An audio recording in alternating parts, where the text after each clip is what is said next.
另外來關心這彰化的線西鄉呢，昨下晡受一個姓林的農民，伊認為別人佇園林綁這個反光條，互伊目睭無啥爽快，而且這個反光條佫有噪音，所以全因為安尼甲對方來起冤家，就連來靠墾的人嘛，互冤家着傷，落尾3個人攏送去到病院治療。警方是表示講會照這當事人提供的證據來甲偵辦。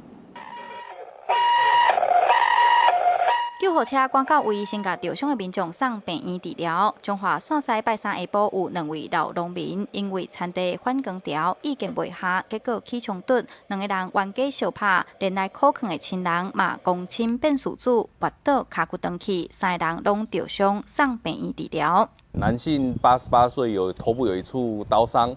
大概2公分左右。那女性為右大腿疑似封閉性骨折。那92歲的老翁，那他身體有部分的肢體有擦挫傷。警方表示，這場衝突是因為一位92歲姓吳的農民佇田的綁反光條要趕鳥仔，但是姓林88歲農民認為反光條有噪音，而且造成伊目睭無爽快，2個人冤起來。姓吳的農民提架仔，姓林的農民提鼎互相攻擊，一位來靠墾姓曾的婦人人嘛受傷，詳細司法經過也閣需要調查。我看伊舉一支刀啊，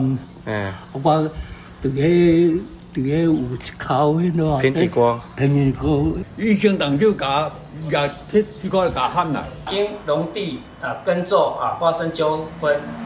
有時候引發的那個肢體衝突。那本案後續將依當事人提供之證據